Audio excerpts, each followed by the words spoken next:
Radio live news update brought to you by Josco jewellers ഷോറൂമുകളിൽ സ്വർണ്ണ വജ്രാഭരണങ്ങൾക്ക് ഓഫറുകളുടെയും സമ്മാനങ്ങളുടെയും വിരുന്നൊരുക്കി ജൂൺ 21 മുതൽ grand NRI golden fest. Radio live 4 വർഷങ്ങൾ പൂർത്തിയാക്കുന്നു. നിങ്ങൾ ഞങ്ങൾക്ക് തന്ന സ്നേഹത്തിനും പിന്തുണയ്ക്കും തിരിച്ചും സ്നേഹത്തിന്റെ ഭാഷയിൽ നന്ദിയും കടപ്പാടും രേഖപ്പെടുത്തിക്കൊള്ളുന്നു. നമസ്കാരം. ലൈവ് ന്യൂസ് അപ്ഡേറ്റിലേക്ക് സ്വാഗതം. വാർത്തകളുമായി അരുൺ.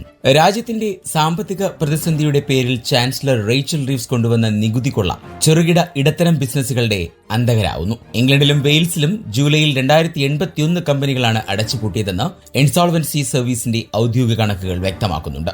ജൂണിനെ അപേക്ഷിച്ച് 1% അധികമാണിത്. നിർബന്ധിത അടച്ചുപൂട്ടലും ഉയരുന്നു. കഴിഞ്ഞ ഒക്ടോബറിൽ നികുതി വർധന വന്നതോടെ 1000-ലേറെ പബ്ബുകളും റെസ്റ്റോറന്റുകളും അടച്ചുപൂട്ടിയതായി കണക്കാക്കുന്നു. വരും ബഡ്ജറ്റിൽ ഇനിയും നികുതി ഉയർത്തിയാൽ കൂടുതൽ സ്ഥാപനങ്ങൾ അടച്ചുപൂട്ടൽ നേരിടേണ്ടി വരുമെന്നും വ്യക്തമാക്കുന്നു. Hobby Craft, Quiz Clothing, Select Fashion, WH Smith എന്നിങ്ങനെ ബ്രാൻഡുകൾ നഷ്ടത്തിലാവുകയോ അടച്ചുപൂട്ടുകയോ ചെയ്യുന്ന നിലയിലാണെന്നും കാര്യങ്ങൾ സൂചിപ്പിക്കുന്നുണ്ട്. നാഷണൽ ഇൻഷുറൻസിനുള്ള ശമ്പള മാനദണ്ഡ പരിധി കുറച്ചതും തൊഴിലുടമ വിഹിതം കൂട്ടിയതും മിനിമം വേതനം വർദ്ധിച്ചതും പല സ്ഥാപനങ്ങൾക്കും തിരിച്ചടിയായി. നിർമ്മാണ മേഖലയിൽ 12 മാസത്തിനിടെ 3984 കമ്പനികൾ അടച്ചുപൂട്ടി. മിനിമം വേതനം ഉയർത്തിയതോടെ പലരും ജീവനക്കാരെ വെട്ടിക്കുറച്ചു. ദീർഘകാലമായി പ്രതിസന്ധിയിലായ പല സ്ഥാപനങ്ങളും നികുതി ഭാരം കൂടി ഉയർന്നതോടെ സ്ഥാപനം അടച്ചുപൂട്ടാനുള്ള തീരുമാനത്തിലെത്തുകയാണ്. ഇത് ആളുകളുടെ തൊഴിലും നഷ്ടപ്പെടുത്തുന്നു. ചാൻസലറുടെ ബഡ്ജറ്റിൽ പ്രഖ്യാപിച്ച 15% നാഷണൽ ഇൻഷുറൻസ് നിരക്ക് എംപ്ലോയീസിന് കനത്ത ആഘാതമാണ് സമ്മാനിച്ചതെന്ന് വ്യക്തം. യുക്മ സൗത്ത് വെസ്റ്റ് റീജിയണും പ്ലിമത്ത് മലയാളി കൾച്ചറൽ കമ്മ്യൂണിറ്റിയും സംയുക്താഭിമുഖ്യത്തിൽ സംഘടിപ്പിച്ച ക്രിക്കറ്റ് ടൂർണമെന്റിന് ആവേശകരമായ പരിസമാപ്തി. ഓഗസ്റ്റ് 17 ഞായറാഴ്ച നടന്ന ടൂർണമെന്റിൽ റോയൽ ഡവൻ CC ചാമ്പ്യന്മാരായപ്പോൾ പ്ലിമത്തിലെ PMA ആണ് റണ്ണറപ്പായത്. ടൂർണമെന്റിൽ 3-ാം സ്ഥാനത്ത് PMCC 11 എത്തി. UUKMA south west regional president Sunil George toss ചെയ്തുകൊണ്ടായിരുന്നു മത്സരങ്ങൾക്ക് തുടക്കം കുറിച്ചത്. PMCC പ്രസിഡന്റും യുക്മ സൗത്ത് വെസ്റ്റ് ജോയിന്റ് സെക്രട്ടറിയുമായ സാനി മൈക്കിൾ അധ്യക്ഷത വഹിച്ച ഉദ്ഘാടന സമ്മേളനത്തിൽ മുഖ്യാതിഥിയായി എത്തിയ UUKMA national president advocate AB Sebastian tournament ഔദ്യോഗികമായി ഉദ്ഘാടനം ചെയ്തു. വിശിഷ്ടാതിഥികളായി എത്തിയ റീജിയണൽ പ്രസിഡന്റ് സുനിൽ ജോർജും സെക്രട്ടറി ജോബി തോമസും ആശംസകൾ നേർന്നു. വൈകുന്നേരം നടന്ന സമാപന സമ്മേളനത്തിൽ UUKMA south west regional secretary Joby Thomas, UUKMA പ്രതിനിധിയായ Joy John, PMCC secretary Neethu Thomas, treasurer Sijo, മറ്റ് PMCC ഭാരവാഹികൾ, എക്സിക്യൂട്ടീവ് കമ്മിറ്റി അംഗങ്ങൾ എന്നിവർ ചേർന്ന് വിജയികൾക്ക് ട്രോഫികളും ക്യാഷ് അവാർഡുകളും സമ്മാനിച്ചു. ജൂലൈ മാസത്തിൽ UK പണപ്പെരുപ്പ് നിരക്ക് 3.8% ഉയർന്നതായി നാഷണൽ സ്റ്റാറ്റിസ്റ്റിക്സ് ഓഫീസ്. വിമാനയാത്രാ നിരക്ക് സ്കൂൾ സമ്മർ ഹോളിഡേയിൽ കുതിച്ചുയർന്നതാണ് പണപ്പെരുപ്പം വർദ്ധിക്കാൻ പ്രധാന കാരണം. ജൂലൈ മാസങ്ങളിൽ 17.1% നിരക്ക് വർധന ഉണ്ടായി എന്നാണ് കണക്കുകൾ വ്യക്തമാക്കുന്നത്. ജൂലൈ വരെയുള്ള 12 മാസങ്ങളിൽ കൺസ്യൂമർ പ്രൈസ് ഇൻഡെക്സ് 3.8% എത്തിയെന്നാണ് ONS വ്യക്തമാക്കുന്നത്. ജൂൺ മാസത്തിൽ 3.6%-ലായിരുന്നു നിരക്കുകൾ. പെട്രോൾ, ഡീസൽ വിലയും ഈ മാസം വർദ്ധിച്ചു. നിത്യോപയോഗ സാധനങ്ങളുടെ വിലയും വർദ്ധിക്കുകയാണ്. ഈ വർഷം പണപ്പെരുപ്പം വീണ്ടും ഉയരുമെന്നാണ് ബാങ്ക് ഓഫ് ഇംഗ്ലണ്ട് പ്രവചനം. സെപ്റ്റംബറിൽ 4 മാസത്തിലെത്തിയ ശേഷം നിരക്ക് താഴുമെന്നാണ് കരുതുന്നത്. 2023 ഡിസംബറിന് ശേഷം ആദ്യമായി ഏറ്റവും ഉയർന്ന നിലയിലാണ് പണപ്പെരുപ്പമെന്ന് നാഷണൽ സ്റ്റാറ്റിസ്റ്റിക്സ് ഓഫീസ് രേഖപ്പെടുത്തി. ഉയർന്ന നിരക്കിലേക്ക് പണപ്പെരുപ്പം എത്തിയതോടെ ബാങ്ക് ഓഫ് ഇംഗ്ലണ്ടിന്റെ രക്ഷാപ്രവർത്തനം ഊർജിതമാക്കേണ്ടി വരുമെന്ന് ഉറപ്പായി. പുറത്തുനിന്നും ഭക്ഷണം കഴിക്കുന്നതിനും ആൽക്കഹോൾ ഇതര പാനീയങ്ങൾക്കും ചെലവേറിയ വിലക്കയറ്റത്തെ നയിക്കുന്നതായി ONS വ്യക്തമാക്കുന്നുണ്ട്.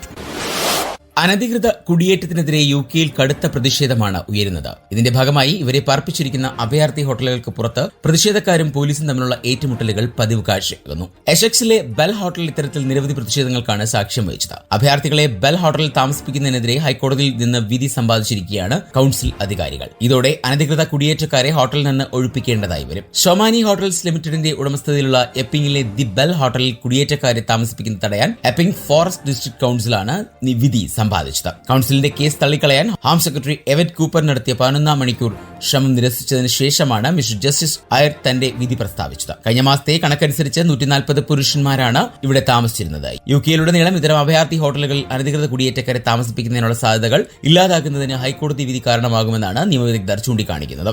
നഗരത്തിൽ 14 വയസ്സുള്ള ഒരു പെൺകുട്ടിയെ ലൈംഗികമായി പീഡിപ്പിച്ചതിന് ഇവിടെ താമസിക്കുന്ന ഒരു അഭയാർത്ഥിക്കെതിരെ കുറ്റം ചുമത്തിയതിനെ തുടർന്ന് സമീപ ആഴ്ചകളിൽ ആയിരക്കണക്കിന് ആളുകൾ ഹോട്ടലിന് സമീപം പ്രതിഷേധിച്ചിരുന്നു. സിറിയൻ പൗരനായ മുഹമ്മദ് ഷവാഖ് ആണ് 2 ആഴ്ച മുൻപ് അറസ്റ്റിലായത്.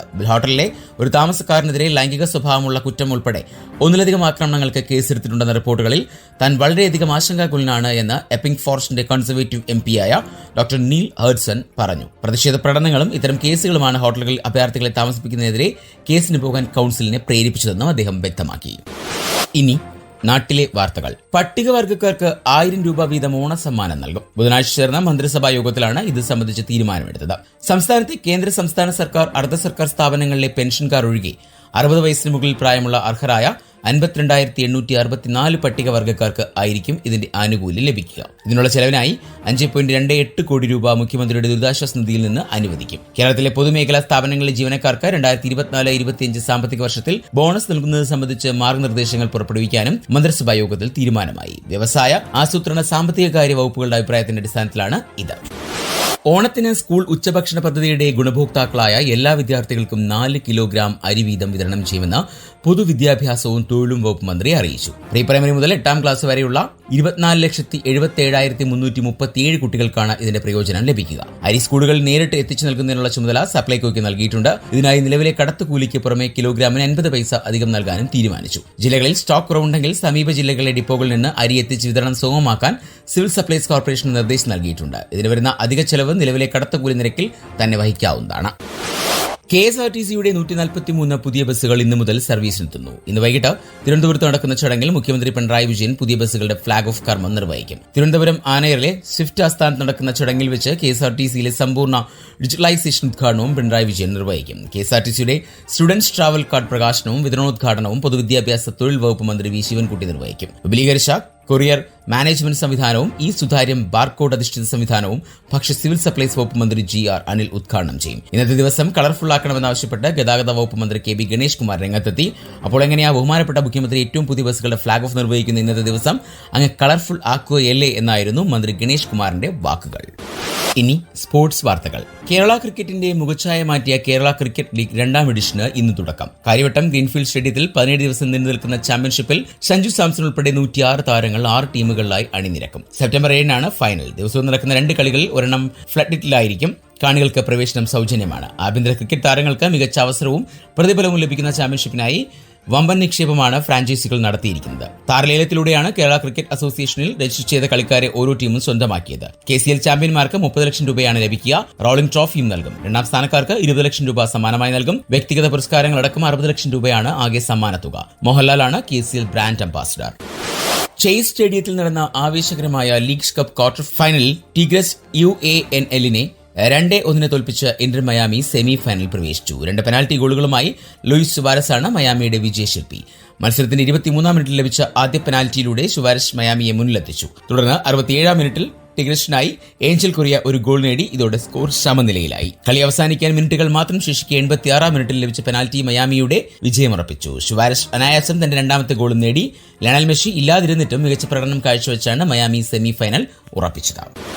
ഇനി ഇന്നത്തെ പൗണ്ട് വിനിമയ നിരക്ക് 116.97 ഇന്ത്യൻ രൂപയാണ് ഇന്നത്തെ പൗണ്ട് വിനിമയ നിരക്ക്. ഇതോടെ ഇന്നത്തെ വാർത്താ ബുള്ളറ്റിൻ പൂർണ്ണമാകുന്നു. അടുത്ത ബുള്ളറ്റിനുമായി വരും മണിക്കൂറുകളിൽ കേട്ടുമുട്ടാം. നന്ദി, നമസ്കാരം. കൂടുതൽ വാർത്തകൾക്കും വിശേഷങ്ങൾക്കുമായി റേഡിയോ ലൈം ആപ്പ് ഡൗൺലോഡ് ചെയ്യൂ. പ്ലേ സ്റ്റോറിൽ നിന്നും ആപ്പ് സ്റ്റോറിൽ നിന്നും. Radio Lime.